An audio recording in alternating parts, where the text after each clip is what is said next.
E aí, pessoal, começando mais um Buzz to Biz, esse podcast que é para falar sobre inovação na comunicação. Eu e a Flávia Sobral, nossa parceira do crime aqui, minha parceira do crime aqui nesse projeto. Flávia, prazer ter você aqui com a gente mais uma vez. Prazer, Igor. E hoje, sim, vamos com convidadas que têm muita coisa para compartilhar com a gente. Convidadas muito experientes aqui. Você apresenta? Eu apresento? Eu apresento, mas na verdade vamos falar o que elas estão fazendo aqui, Ah, né? é verdade, é claro. A gente sempre começa Hoje- assim. Não, hoje o tema do nosso episódio é B2B e B2C, né? Como que um pode aprender com o outro. E a gente tem aqui duas pessoas que passaram pelas duas áreas, né? Carol Prado, prazer ter você aqui com a gente pela primeira vez com a SMTD. Aê! Sempre manda o Guto, agora foi sua vez. A Carol é diretora de comunicação Latam da Intel, só para a gente deixar registrado, tá? Exatamente. Não, e passou por empresas B2C aí, né? Se a gente pensa em Intel é B2B2C, né? Mas já passou por empresas B2C aí que são grandes. Sea World, sou super curioso para saber como é que é trabalhar no Sea World. E também a Cor. Prazer ter você aqui com a gente, Carolzinha. Obrigada pelo convite. Boa. Ana Cláudia Braga, essa aí já é sócia do TD, tá sempre aqui com a gente, né? Hoje, Head de Marketing Latam da Broadcom, certo? Exatamente. Mas também já passou por empresas B2C, a gente estava comentando aqui de bastidores várias outras empresas e cases que ela vai contar para nós aqui, mas tem Lenovo, tem Dell, tem várias outras vidas aí para trás, né, Tem Aninha? até Polishop. Sério? Gente, como assim? B2C direto. Na veia, Mas vamos lá. Não, e assim, a gente tem falado muito da questão do B2B, a comunicação no B2B, a integração, multinacionais, América Latina e tal. E aí, esse tema que é o B2B, como diz aqui meu amigo Igor, B2 boring, né? Como é que a gente torna o B2B não tão B2 boring assim? E eu acho que o B2C é uma boa inspiração, mas uma inspiração que a gente tem que ter com cuidado, né, meninas? Eu queria ouvir um pouco de vocês. Como que vocês trouxeram a experiência do B2C para o B2B sem perder a mão? Quem quer começar? Ana, Carol? Podemos começar. Eu acho que um histórico importante do B2B é que a maioria das grandes operações ela vem nascendo de área técnica. E eu acho que lá atrás, a Carol deve concordar comigo, né? Lá atrás você precisava falar o techniquez porque a base de conhecimento era muito pequena. Hoje você precisa começar a fazer uma coisa que a gente até já falou com o Igor. Eu acho que precisa começar a pegar toda a tecnologia, já que a gente está tão aí, né? E contextualizar. Isso é uma coisa que a gente aprendeu ao longo do tempo com o B2C. Porque não dá para você ficar falando só o techniquez, que hoje em dia já não... A gente já ultrapassou essa curva de aprendizado. Eu acho que agora a gente precisa começar a misturar um pouco os conteúdos, os aprendizados, para poder levar, né, a comunicação. Porque eu olho, às vezes, assim, algumas campanhas, algumas propagandas que eu falo, gente, eu não entendi nada. E é chato, acaba sendo realmente B2 boring. E a gente tem aí toda uma questão que agora é human to human, né? Não é mais B2B ou B2C e tudo mais. Carol? Muito bom. Não, eu acho que é exatamente isso. É a questão, acho que uma coisa que tem muito funcionado no B2C há muito tempo é o storytelling, né? E isso tem vindo nos últimos anos muito mais forte no B2B exatamente por isso, de você parar de falar o techniquez, como é que a gente comunica, o que isso muda na vida da pessoa, né? Seja na vida corporativa dela, enfim, o que realmente vai ser efetivo isso? Qual é o benefício que traz? Acho que um grande exemplo é que todo mundo fala de IA, inteligência artificial para todos os lados, etc. Tá, mas virou um buzzword. O que isso realmente muda? O que isso realmente vai afetar para bem no meu dia a dia, né? Ou não, enfim. Então, como é que a gente... É isso, tira do techniquez, tira de virar buzzword, mas conta histórias. E contar histórias pode ser por meio de cases, de realmente materializar isso. E concordo super, acho que aí quando a gente olha, sempre tem eu sempre falo, B2B sempre tem uma pessoa, né? Por mais que a gente tá falando de empresa para empresa, é sempre uma pessoa do outro lado. Com certeza. Então, como é que a gente humaniza e traz esse storytelling de uma maneira que faça realmente sentido e não só palavrinhas. Não, eu só acho que é mais que de uma pessoa, né? Porque no B2B você tem 9 em média como ciclo de decisão. Um ciclo de venda e tomada de decisão. E aí são 9 diálogos, 9 histórias que você tem que contar, 9 perfis que você tem que conquistar. E às vezes 9 personagens que um não tem nada a ver com o outro. Exato. A gente fez uma ação no passado, eu fiz uma ação no passado muito bacana. Por quê? Quando a Dell entrou no Brasil, B2B, você tinha milhões de desafios. E um deles esbarrava, às vezes, no financeiro. Por quê? O cara de tecnologia falava, quero, computador pode trazer, eu confio, peguei alguém lá de fora, tá tudo ok. Aí chegava no financeiro, o financeiro falava assim, mas quem são esses caras? qual é o balanço, como é que funciona, quer comprar, não quer comprar, eu não sei se eu aprovo o crédito. E aí são argumentos diferentes para cada uma dessas pessoas. Aí o que a gente fez? Tá bom, pega o cara de tecnologia, onde a gente tem que falar de futuro, e eu quero ter um relacionamento mais perto, chama um especialista em economia e manda convidar o cara financeiro. Porque aí você traz ele numa proximidade maior.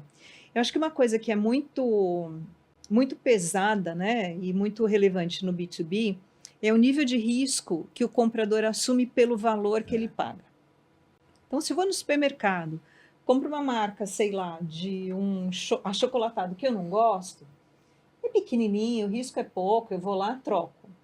Agora, se eu faço uma compra errada, esse risco é muito grande.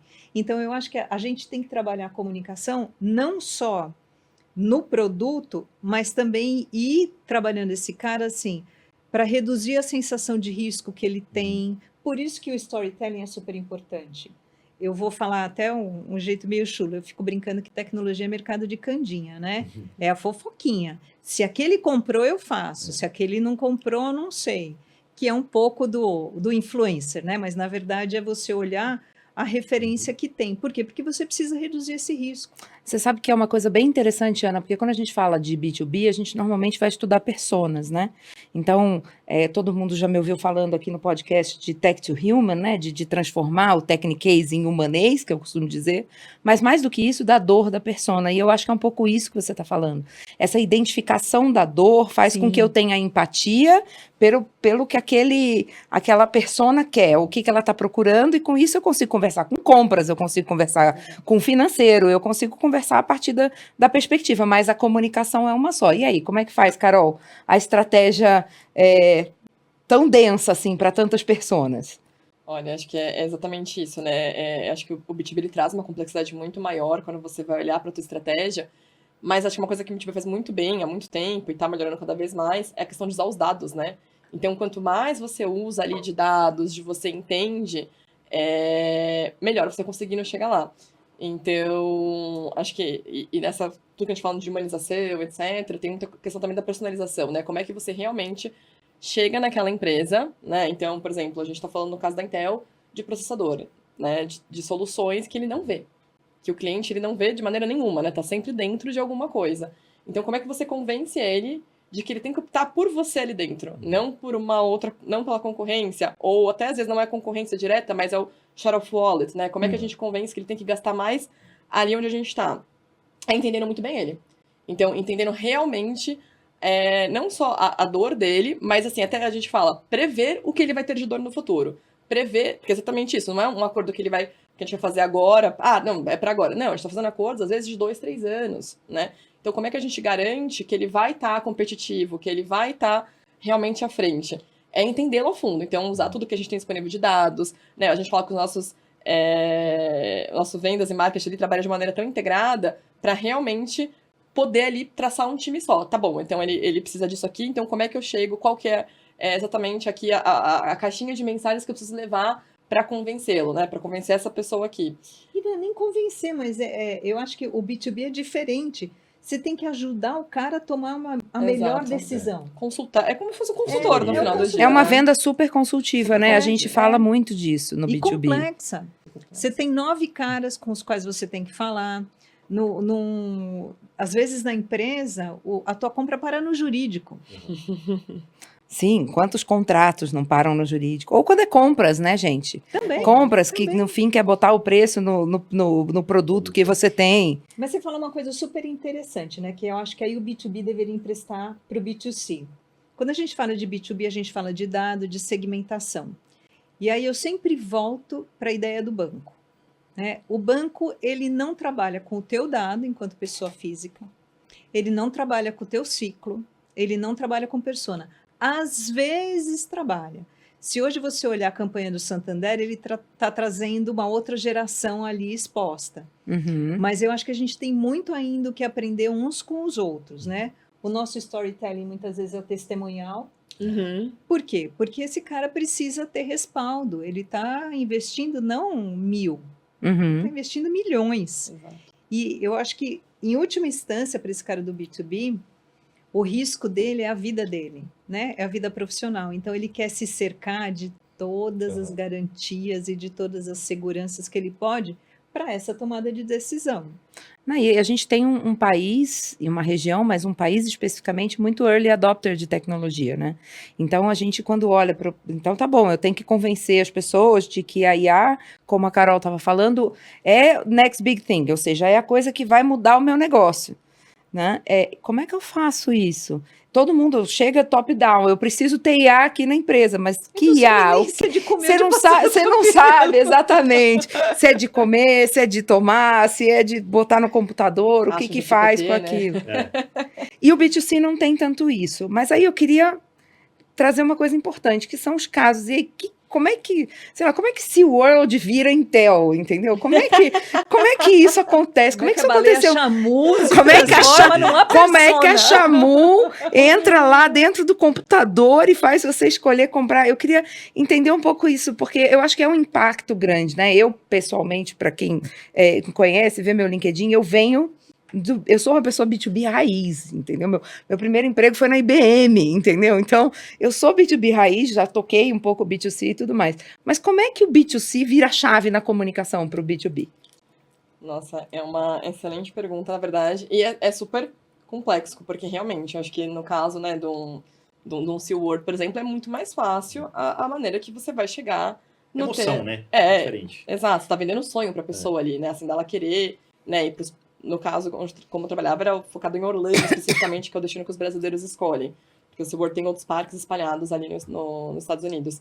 Então, como é que você realmente convence, né, que a pessoa, então, você tá falando com o sonho dela, a maneira de você chegar a pessoa tá muito mais aberta a te ouvir também, eu diria isso, né, porque é alguma coisa que mexe ali com o imaginário.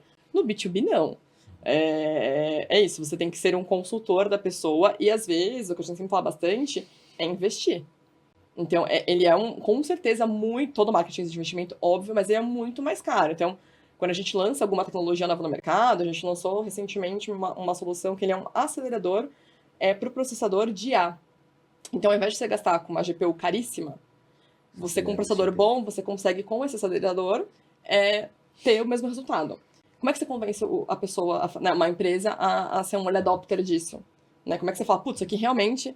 E desafio, quando tá todo o mercado falando que não, que você tem que comprar tal coisa, você tem que gastar mais dinheiro, etc. Prova de conceito. Então, muitas vezes o que a gente faz bastante, isso é bacana de ter uma empresa global também, é trazer, às vezes, casos que, lógico, estão funcionando em outros lugares, em outros mercados, mas aplicar aqui. Até porque, se a gente olha para alguns setores, você falou de banco, né? O setor financeiro do Brasil é um dos mais evoluídos do mundo. A gente é case para o resto do mundo. Né? É o mais early adopter que tem. A gente vê quando vai em evento de banco, tudo. É o mais early adopter que tem. Então, como é que você vai lá e fala, putz, vamos fazer isso aqui, vamos testar? Vamos juntos? Você tem que conhecer muito bem seu cliente para entender realmente qual que é a dor. E às vezes, como eu falei, ele nem sabe a dor que ele tem, mas você já está entendendo ali naquele contexto e no que está vindo, o que pode ser uma dor num futuro próximo, né? Enfim, um pouco mais a longo prazo. E aí, combinar com ele, vamos fazer aqui pequeno, se você gostar, a gente expande isso maior. Mas é um investimento. Você tá falando, né, o tipo case é a prova social do B2B, no final das contas. Exato. Mas eu acho que a Intel tem uma outra questão que acho que você nem tava lá nessa época ainda, mas assim, se a gente pensa no Bong da Intel do passado, putz, um elemento B2C total, que você tá ali no negócio, né? O Bong pra quem não sabe, né, o pananã, né? Todo mundo lembra. Tinha outra coisa da Intel que também era... o Intel Inside, era uma campanha gigante também, o computador tinha ali aquela rodinha Intel Inside escrito e todo mundo reparava aquilo. Isso é muito estratégia. Às vezes as pessoas não sabiam nem o que era, mas quando não vinha, sabia. Exato. Né? É muita estratégia B2C para poder vender no B2B também, porque a Intel, beleza, você tá ali na loja final, mas é uma Lenovo que estava por trás também, uma Dell que estava por trás, enfim. Exato. Eu acho que isso, realmente, eu sempre considero, muito, né, antes de sonharem. Mas olha que louco, já acabou esse negócio há quantos anos, isso ainda é vivo na memória das pessoas. A marca musical? Nossa. O Boeing é muito vivo, o Intel Inside ainda acho que é um super case de marketing, porque... Você acha que ainda tem o tan-tan-tan-tan, não tem? A gente usa nas propagandas, usa, enfim... E vem com o adesivinho no computador. Mas o adesivinho já é o processador agora, o Core i7. O Boeing tem mais de 30 anos, pra vocês terem ideia. Então é uma campanha da década de 80, final da década de 80, quando se lança o Intel Inside. Olha a idade. Não, eu acho fantástico, assim, porque é uma marca ingrediente, se a gente olhar parar pra pensar, né? A gente, de novo, tá dentro das coisas, você não... Talvez você consiga tocar num produto da Intel, mas não deveria. É melhor não, melhor Olha, é não. melhor você não tem. mexer, não tentem fazer em casa. Mas, ou é uma solução, às vezes, né, um software que você não tá vendo ali fisicamente.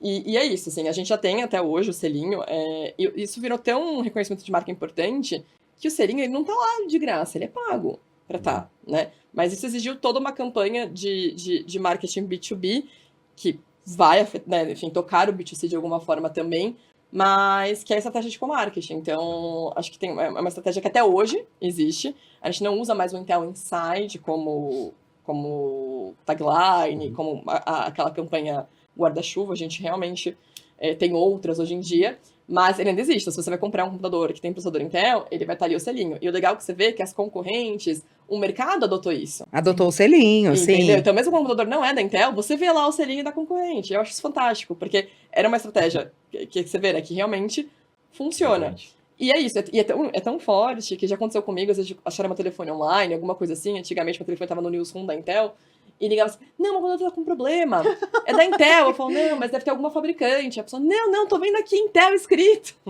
Porque é o que a pessoa tá vendo, né? Porque normalmente o da fabricante, o nome, tá atrás. Uhum.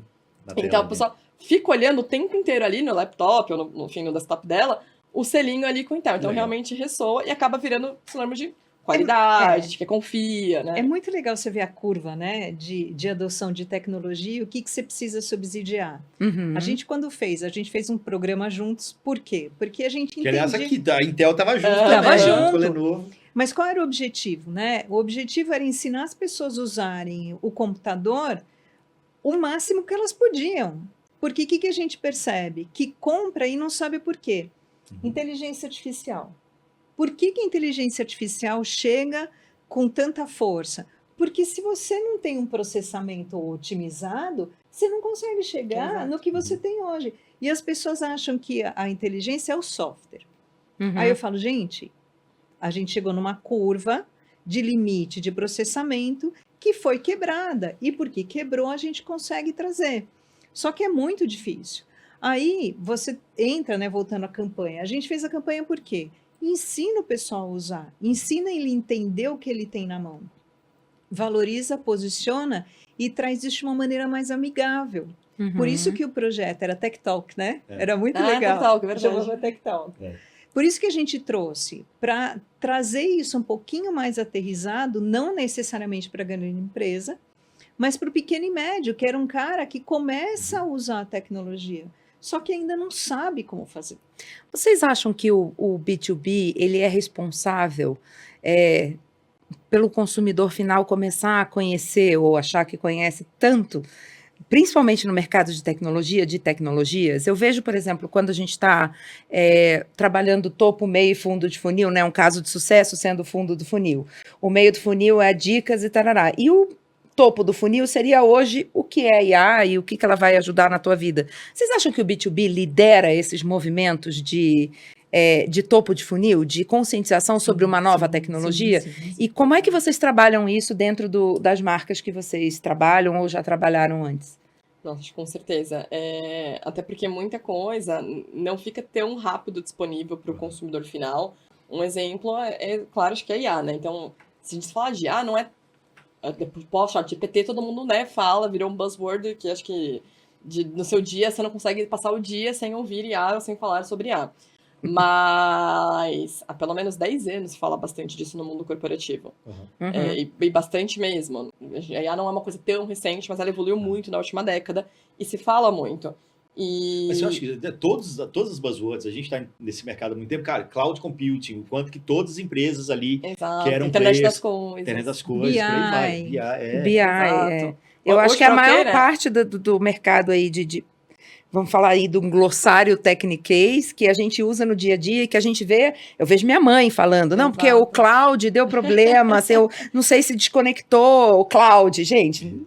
Não é a cloud, né, que tá dando problema, mas eles sabem, né, e eu acho que o B2B porque tem esse materializa. papel, né. Pois é isso. Né? Hoje em dia, né, quem tem um Google Docs, o Google Fotos, entende minimamente do conceito de cloud, de estar na nuvem. E veio isso há quantos anos a gente não fala isso no mundo corporativo? 10, 15 anos? Mas o que eu acho bacana é como isso tem sido também no próprio marketing B2B de desmistificando. Porque é isso, acho que antigamente você tinha que ser muito técnico para entender. Você tinha que realmente ter um conhecimento muito aprofundado. Hoje não. Hoje a gente consegue trazer isso de uma maneira muito mais palatável para as pessoas. Uhum. E aí isso acaba abrindo uma brecha para o consumidor final também entender e também ter interesse. E o que, de novo, populariza. E tudo que a gente quer com a tecnologia é que se ela não vai popularizar, ela vai entrar numa curva ali e vai te desistir, certo? Como várias coisas que passaram ali e hoje em dia a gente não tem mais. Então, para ela realmente popularizar, a gente precisa que chegue em todo mundo. E no final do dia, quando a gente compara a estrutura de uma comunicação B2C com a B2B, elas têm os mesmos drivers, elas têm os mesmos elementos, né?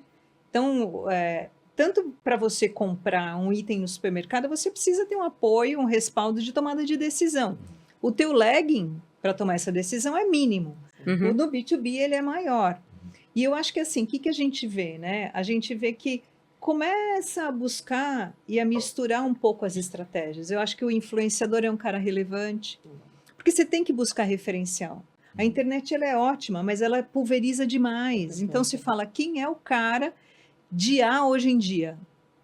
O mais engraçado da buzzword é essa. Quem é o cara de nome? Me diz o nome de A. Não tem. Não tem. Tem um monte de influenciador aproveitador que tá ali botando ferramenta de IA para poder ganhar clique. Mas não tem um referencial. Mas aí, então, quem é? Porque, assim, vamos lá. Eu acho que é um espaço a ser ocupado. Trabalhar com influência é uma grande estratégia de comunicação e marketing do B2C. Como é que isso se transporta para o B2B? Porque a gente tem influenciadores. Quem são? Aí a gente do que se alimentam? Onde estão? Como vivem, né? Como vivem. Eu acho que você tem tanto o influenciador pessoa física como o jurídico. Então, onde é que a gente trabalha o jurídico? É case, é o testemunho, é levar esse cara para falar. A gente fez uma época na Hitachi, eles tinham um programa muito bacana, que se você era eleito um cliente especial, uma das coisas que, além de você ter vantagens com a empresa, era a empresa poder te usar como referência. Ah, sim. Que maneira inteligentíssima de fazer o case sem precisar da aprovação até do Papa. Exatamente. Por quê? Porque às vezes o cara, ele não... Se você olhar, a gente que está na área de tecnologia, o CIO hoje, quantos vendors ele tem na mesa? Você tem o cara de infra, você tem o cara de segurança, ele não consegue dar conta de todo o conteúdo. Então, ele precisa ter quem ajude nessa tomada de decisão. E pegar do outro lado da linha um par dele e falar, cara, como é que você fez? Como é que funcionou? Você sabe que isso é bem importante, porque, por exemplo, existem algumas empresas que elas têm o programa de referência, né, estruturado, a maioria das grandes big techs aí tem o programa de referência estruturado, mas eu lembro de um caso antigo, assim, de CA, e vamos lá, em 2010, quando eu atendi a CA, há muitos anos, que tinha tiques no programa de referência. Então, eu aceito a ligação, eu aceito a palestra, eu aceito que use meu logo. E aí, a pessoa que cuidava daquilo ali, ela passava para a gente, que era da comunicação, passava para a gente dizendo, a gente pode fazer isso aqui com essa pessoa. Eu posso botar uma aspa dela que já está pré-aprovada aqui, eu posso... Então, assim, eu entendo que talvez o grande programa de referência do B2B, ele seja... É o nosso influenciador de hoje. É o influencer corporativo mesmo, é o cara que fala bem do outro cara num evento, sei lá, do Gartner, do IDC, o que quer que seja, né? Seja no evento de mercado, ou até eventos próprios, né? Eu acho que cada vez, acho que o pós-pandemia voltou com bastante força, a questão também dos eventos próprios das grandes empresas. Então, acho que todas as big techs, elas têm os eventos que elas, né, levam aí, muitas delas têm, a maioria dos Estados Unidos, mas muitas já têm versões há muitos anos no Brasil. E esses eventos também, eles são oportunidades totalmente de você ali ouvir como é que está funcionando, como é que está sendo aplicado. Mas também tem, acho que, de influenciador, os líderes de opinião, né? Eu sempre falo, a gente pensa muito no influenciador, no B2C, muito no criador de conteúdo online. Parece que a pessoa vai pegar um Intel Inside, que não é mais Inside, já aprendemos, todos viram, e vai pegar um Intel e vai fazer um vídeo no Instagram. Exato, dizendo, recebido, né? Não sei recebidos, estou abrindo aqui o meu processador. Mas tem aqueles que vão pegar o wafer lá e falar, olha aqui, tira Tem acesso. Tem também. Mas maluco. tem, e aí você vai olhar, você fala assim, putz, mas tem muitas pessoas que são líderes de opinião. E esse líder de opinião pode ser hoje em dia o LinkedIn é uma plataforma muito rica nisso, né? As comunidades, você tem as um monte de comunidades. comunidade de segurança, comunidade de infra, comunidade daquilo. Os próprios grupos que seguem aos eventos em WhatsApp e Exato. tudo mais, né? Jornalistas, alguns jornalistas que eles deixam de ser só associados ao veículo que eles estavam, que eles estão, para realmente virarem líderes. Assim, ali, tipo o Igor, um super Tipo o influenciador. Igor, exatamente. É que o B2B, a gente não vê ele escalado como o B2C, né? Ele não tem um volume super grande. Uhum. Então, é difícil você falar. E hoje a gente tem cada vez mais segmentado, microsegmentado, seus microcosmos aí com as suas referências. Você ia falar alguma Não, eu ia coisa? só trazer um outro ponto também, assim, a gente falou um pouquinho, né, você tinha perguntado para Carol como trazer o C-World para dentro da Intel, mas eu acho que tem muito essa questão de trazer... Bom, a tomada de decisão B2B, ela é muito racional. Então, como fazer o emocional vir? O emocional é a razão do B2C, o racional é a razão do B2B. Dá para trazer um pouco do emocional para o B2B? Ah, dá. Você sabe que uma das Que é coisas... o que? É relacionamento? É eu conseguir ficar amigo do cara? Não Como é que amigo. Ah, é acho que você esses grandes criar- eventos aí também, né? Mas, eu Ana, acho que por assim, favor, a palavra de É vocês. criar o vínculo de confiança. Aham. Porque você tem que ter uma confiança com esse cara para quando ele pensar, ele fala, bom, eu preciso... Pode ser que eu precise de alguma coisa, ou você, como no teu dia, você fala, cara, sabe o que eu li no jornal que você vai expandir? Eu falei isso até no CMO. Eu falei, sabe o que eu li no jornal que você vai expandir para fora? Então, se você vai expandir para fora, é melhor você rever a tua base instalada. Porque o teu notebook de hoje não é para viagem, você é uma empresa nacional. E isso vai te impactar lá na frente no suporte técnico, o cara que liga pedindo para consertar o computador. Uhum. Então, se você tem essa proximidade, esse vínculo de confiança, o cara devolve para você e fala, mas então o que você acha que eu tenho que fazer? Ah, peraí, deixa eu ver o que eu tenho aqui de notebook parrudo para viagem, conectividade.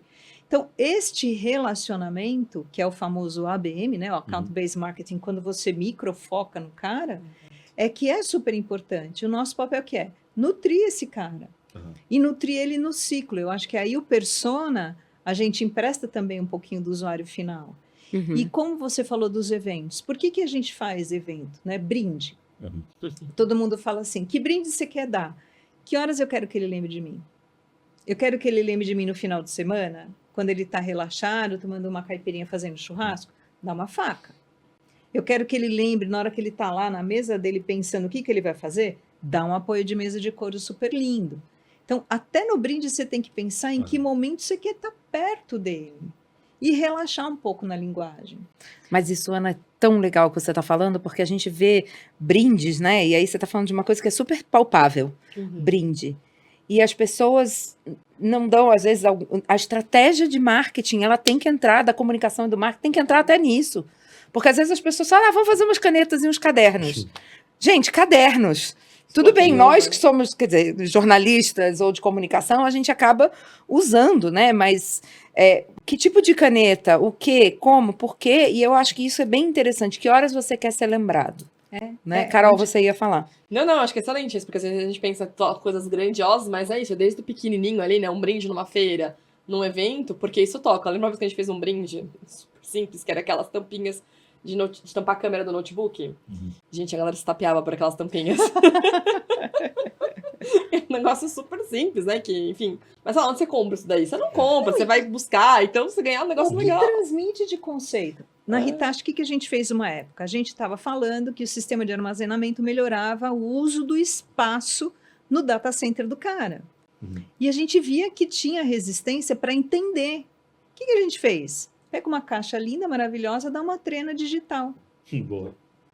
Mede o teu espaço e depois disso você vai ver que a gente consegue economizar. Ou seja, você relaciona as coisas. O storytelling está em tudo, né? A Tem que mensagem tá está em em tudo. tudo. Tem que estar em tudo. E tem que estar também no teu dia a dia com o cliente. Né? A gente sabe que o vendedor não consegue fazer 10 visitas ao dia. Então, deixa a gente ajudar. A gente tem como pegar coisas e passar no dia a dia. Coisas, às vezes, que são simples. Total. Eu já fiz cubo mágico, que é o quê? É o encaixe das partes e as diferentes faces no mesmo lugar. Então, você consegue transmitir o que você quer. Posicionamento é super importante. Você tem empresas hoje em dia na área de tecnologia que fizeram o quê? Ah, eu sou rede. Aí compra. Daqui a pouco você fala, cara, ele vai virar, sei lá, McDonald's, né? Você quer como número 1, número 2, número 3 e perde o posicionamento. Sim. Perde. Então, é muito delicado isso. Eu acho. Desculpa, Carol, Pode você ia falar. falar. Não, vocês trouxeram aí, quando a gente estava falando um pouco de influenciador, e eu queria voltar nesse ponto que é importante.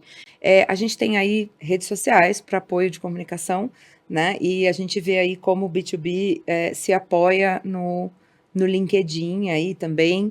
Eu queria entender um pouco de vocês, como vocês têm trabalhado as redes sociais. E quais são os aprendizados até o que não fazer também, tá?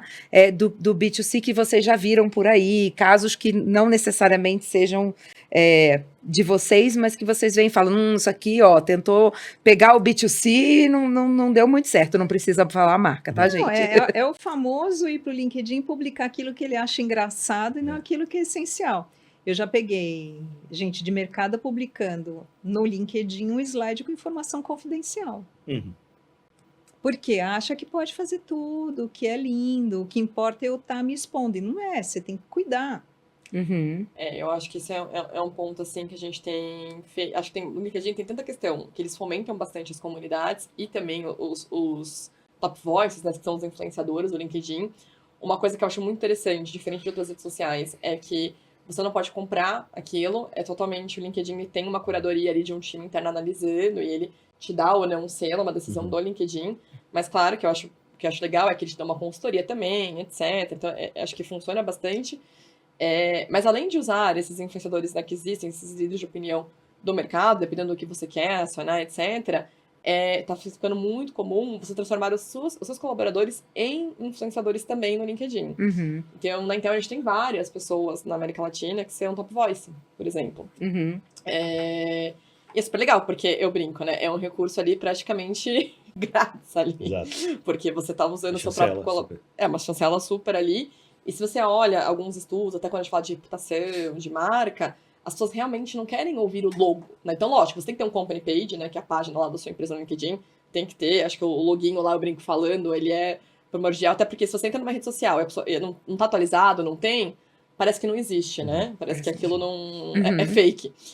Mas nada melhor do que ter uma humanização ali, de ter uma pessoa, você vê um rosto ali falando, você vê uma comunicação realmente muito mais próxima.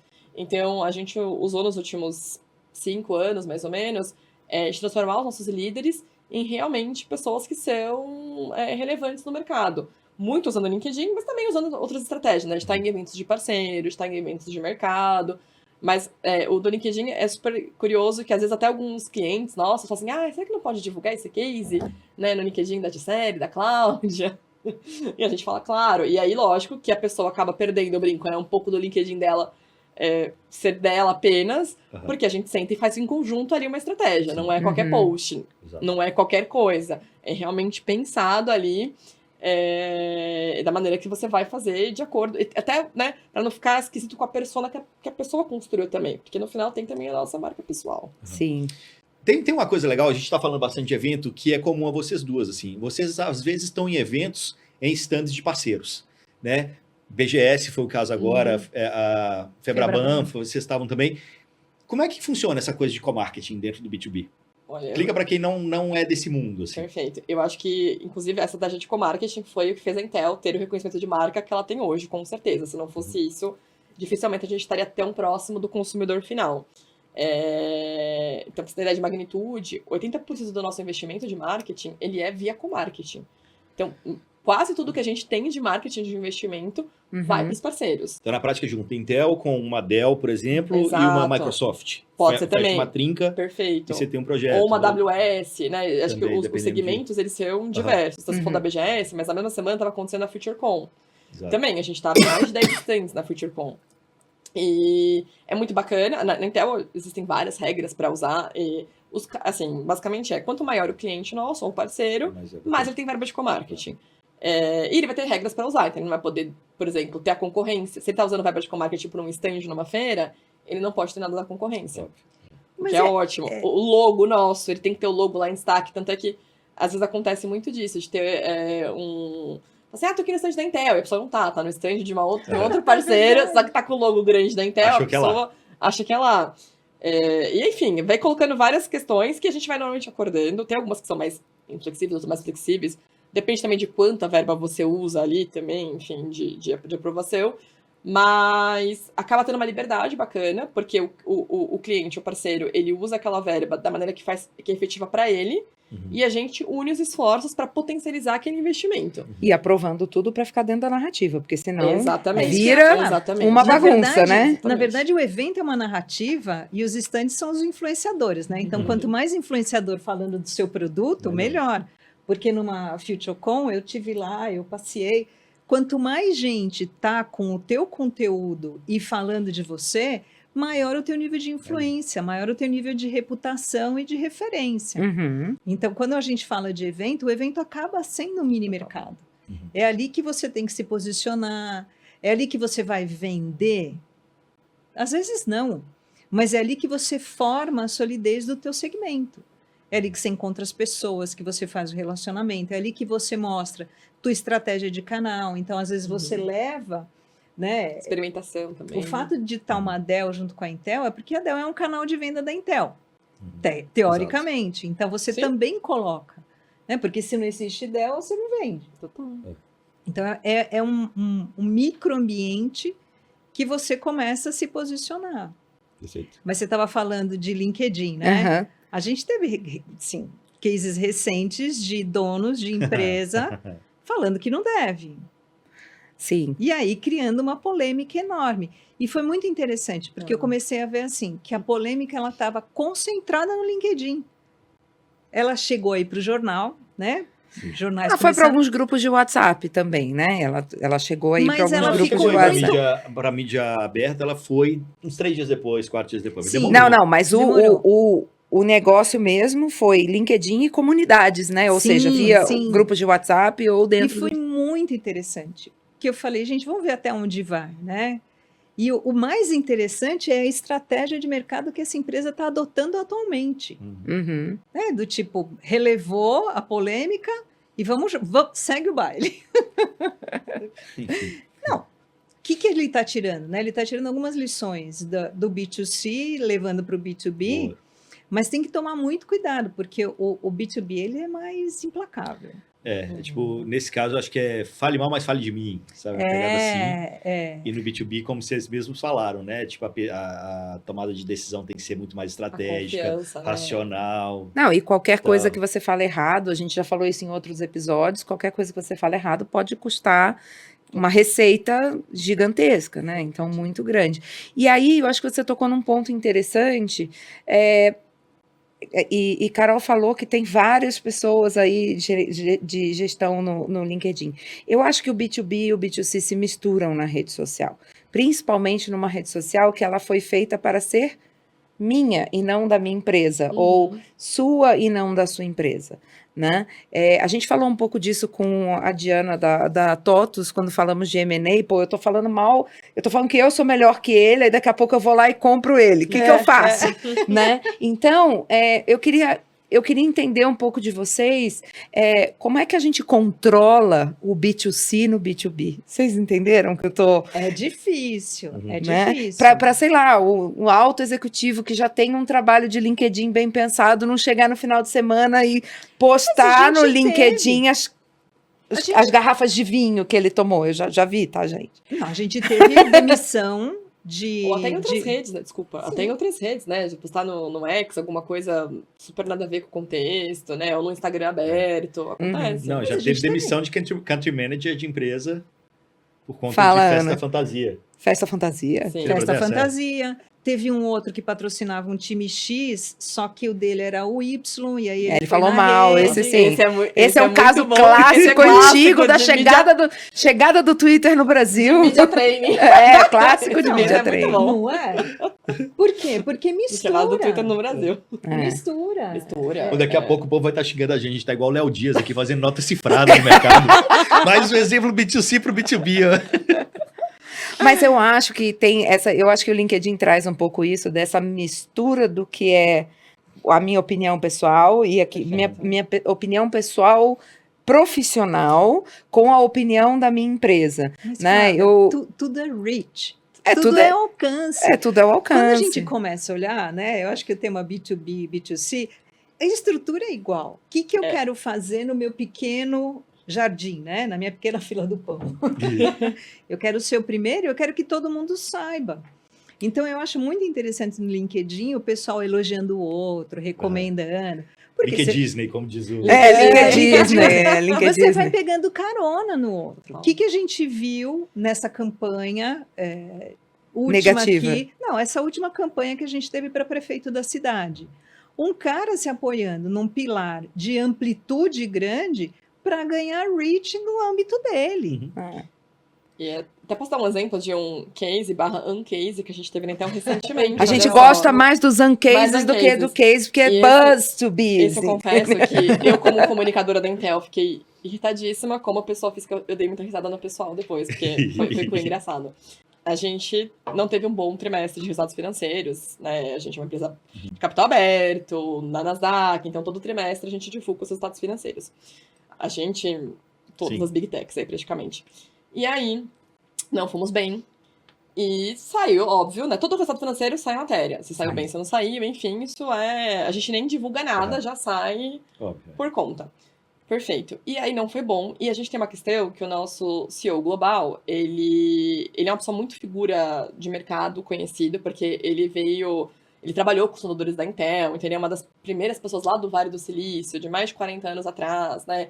Ele é uma pessoa reconhecida no mercado, icônica. Então ele tem, sei lá, 100 mil seguidores no LinkedIn, não sei. Então ele é muito forte, mas ele também usa outras redes sociais, por exemplo, e o LinkedIn dele, o time Intel controla, mas a mensagem quase 100% ali. Mas no Twitter dele, no X, ele posta coisas pessoais também. E ele tem uma curiosidade, que ele é pastor de igreja. Ele é evangélico. Lá nos Estados Unidos, isso.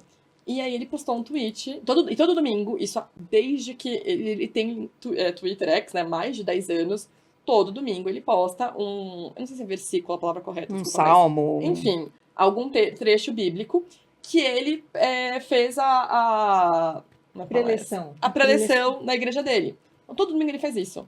E aí ele fez isso normalmente no domingo pós resultados financeiros. E aí, qual que sai a matéria do Gizmodo lá fora? As coisas estão tão ruins da Intel que o CEO começou a rezar. Aos céus. Nossa! Foi. Gente, mas isso aí, o cara tava fora de contexto, né, gente? Tava fora de contexto então, mas total. Aí vira verdade, porque quem tá seguindo o Twitter dele, né, tipo... Entendeu? E é headline, olha que Óbvio. legal. E aí foi uma conversa, tipo, você consegue fazer uma pausa? Ele falou, não, é uma coisa que... Ele falou, a única coisa que eu não vou abrir concessão é isso. E eu acho que tudo bem, porque é isso, ele não é só o CEO da Intel. Ele também é, né, pastor. O pastor, ele também é uma pessoa pública na comunidade dele. E eu acho que vocês têm que conviver com isso. Vamos tirar de contexto? Vamos. A internet é terra de ninguém muitas vezes, né, gente? E eu falo, algumas crises, elas tem que esperar passar. Então... Fiquei irritada, dei risada e deixou passar. Tem que deixar passar. Não tem o que fazer, você espera. Também, ele continua postando e ninguém vai falar nada. Entendeu? Mas é um risco que você corre, porque ali você linka tanto a persona da pessoa, com a persona dela, com a marca, com o logo ali, que ela fica uma coisa só.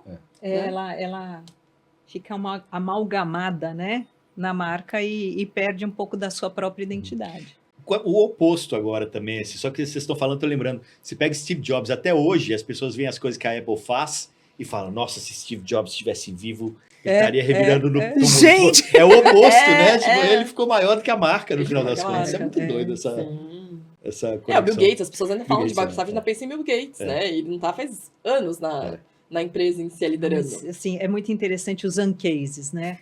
A gente já fez reportagem, eu trabalhava numa empresa japonesa, e o fotógrafo era um cara que gostava muito de criar.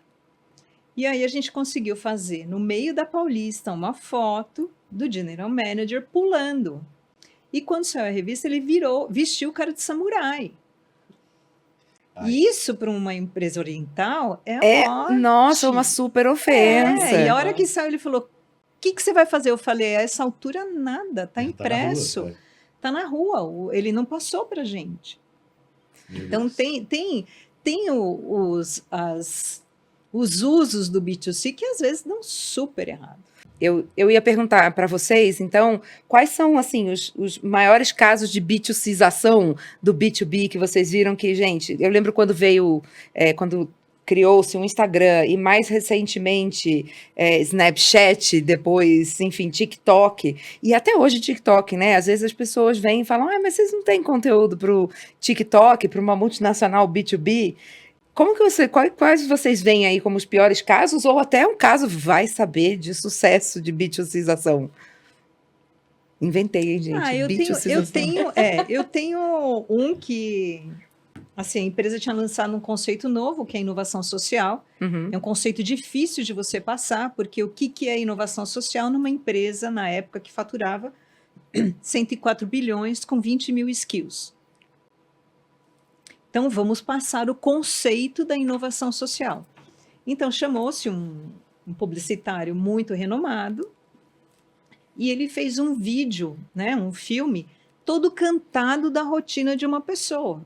Era o La La Land do B2B. Era o La La Land do B2B. Agora ele saiu de casa, ele está no trem.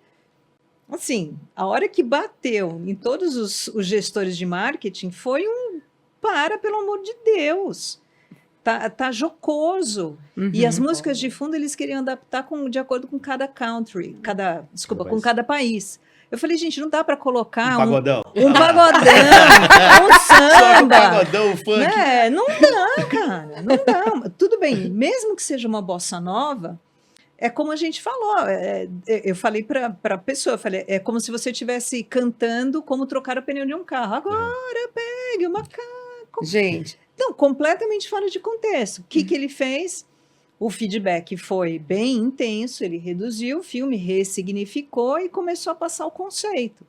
Mas, assim, completamente fora. e você, Carol, já viu alguma bizarrice aí de mercado? Olha, tem bastante, né? Mas acho que tem uma questão muito que a gente sempre fala de usar as redes sociais, falou do TikTok, por exemplo. Tem que tomar muito cuidado, porque será que, mesmo que o teu B2B esteja no TikTok, ele quer ver isso quando ele tá no TikTok? Uhum. Ele quer falar de data center quando ele tá ali no tempo lá de lazer dele? Uhum. Talvez não. Então acho que tem que tomar cuidado pra não virar o Betina. Lembra Sim. qual que era a empresa? Da de XP? milhão, Não, já não. fiz, Não sei da quantos- XP. não era XP, não. Não era Empíricos. Isso. Era Empíricos. Empíricos. Exato, Vira né? Betina, ótimo. Você vira Betina. Que foi Você outro que... Você vira meme. E aí virar meme às vezes é legal, mas agora a gente nem lembrava o nome da empresa. Exato. Malema da Betina, né? Malema da Betina. Então, não necessariamente falar bem ou falar mal, né, é awareness de marca, porque às vezes você não lembra, você só lembra do... Nossa, foi Do horrível. fato, né? Exato. Então, acho que é um cuidado, porque ainda mais em era de internet, em era de tudo, pra você virar meme assim, é muito rápido. Você tá falando do Uncase, eu tô lembrando de uma coisa que poderia muito ser Uncase e virou case, que a gente comentou agora mesmo, que é o caso da Stone no carnaval. Eu pensei nesse também. O caso da Stone no carnaval, que a menina pegou o celular dela e começou a postar bloco. ela doidona no bloco, Sim, lá no perfil sim, da sim. Stone. Nos stories. E aí aquilo poderia ser, né, visto pela empresa como algo muito problemático, eles abraçaram a ideia, a menina Mas virou... qual era o cargo da menina? Não, ela era social media, né, ela não era tão alta assim. Mas enfim, É. era social media. Se fosse a CEO, talvez, ou uma diretora, ou a gente, né? Não, eu acho que a inteligência tem que ser usada nos dois, no B2C e no B2B. É verdade que a gente quer escalar nos dois, a gente quer atingir o maior número de pessoas que nos interessam. Uhum. Né? Isso é uma coisa que a gente hoje aprende bastante com o B2B e que o B2C está fazendo. Com quem que eu quero falar? Né? Que eu quero? Eu acho ótimo. Eu tenho um filho de 18 anos e eu recebo, às vezes, conteúdo de fralda. Eu falo, gente, será que o cara ainda não atualizou o e-mail? O celular acabou de ouvir, Ana, acabou isso. Você não vai mais receber conteúdo de fralda. Não, agora ao vai ser de contrário, né? vestibular. Então, tem que aprender um com o outro as boas práticas. E economizar, porque não adianta. Eu acho que antigamente a gente não tinha recurso, né? Era fácil você colocar um caminhão de dinheiro na mídia, né? O spray and pray, joga a rede, vamos ver o que vem. Hoje não, hoje você tem recurso para focar e falar, bom, quem que eu quero atingir? Quem é a minha persona que eu preciso falar? E não dá para a gente trocar o cara que precisa de um conteúdo mais técnico com uma coisa engraçada. Aí é que você começa a tropeçar, Perde achar bastante a mão, que né? um faz o outro. Isso é bem interessante. Gente, queria pra gente fazer um wrap-up, porque tá uma delícia, mas aí já estouramos o nosso tempo, como sempre. Aqui, Buzz2Biz, ele é eterno. A galera vai pegar a estrada Rio-São Paulo para poder ouvir temporada. ouvir temporada, e é isso aí. Queria entender um pouco, então, com todos esses não aprendizados do B2C, com todos os aprendizados e tudo isso que a gente falou, como é que vocês fazem para integrar a comunicação, trazendo essas melhores práticas de redes sociais, de influenciadores, e como que vocês fazem para integrar a mensagem hoje? Eu acho que assim, não sei se a Carol vai concordar comigo, é olhar com muito carinho quem é a pessoa que está do outro lado, independente, e olhar qual é o drive dela, se ela quer um conteúdo, se ela precisa de um conteúdo mais denso, mais assim, conceitual, ou se ela precisa de um outro tipo de conforto. É percebendo, né? Em que momento ele está, em que momento o meu mercado está, para eu poder aproveitar isso. E a estratégia a gente tem que tomar muito cuidado com o humor, né? Mas a estratégia da leveza, simplificar mais as coisas. Perfeito. Eu acho que tem aquela frase, dados são o novo petróleo, já faz tempo, né? Então, acho que utilizar dos dados que a gente tem é essencial, até porque você consegue, como você falou, né, antigamente, você jogava e vai. Agora não, você consegue realmente ir nessa ultra personalização, e para o B2B ele é muito importante. Então, você realmente, né, atinge ali, porque a pessoa precisa ouvir o que ela precisa entender, né, se é técnico, se não é, enfim. Então, acho que trazer esse dado para te ajudar nessa personalização e humanizar a comunicação, mas com cuidado também, porque é isso, acho que de humanizar para ele virar jocoso é um passo. A linha é muito tênue ali, então tem que tomar um cuidado. É a história da reportagem, ele humanizou transformando em samurai. Esqueceu de contextualizar. Muito bom. Sim. Meninas, muito bem. Ana, Carol, adorei. A gente adorou ter vocês aqui. Acho que os aprendizados do B2C são inúmeros, mas muito mais do que não fazer, pelo que a gente viu. E ficamos aqui com mais um Buzz2Biz. Isso aí. Você, se não segue a gente ainda, aproveita para seguir em todas as redes sociais. Buzz2Biz é BUZZ2BIZ. Todas elas. A gente está postando cortes, está postando alguns insights aqui também de todos os episódios que a gente já gravou até agora. É isso, meninas. Também agradeço demais. Obrigado, muito bom. Obrigada a vocês. vocês. Muito obrigada, gente. Obrigada. Tchau, tchau. E até a próxima. Valeu.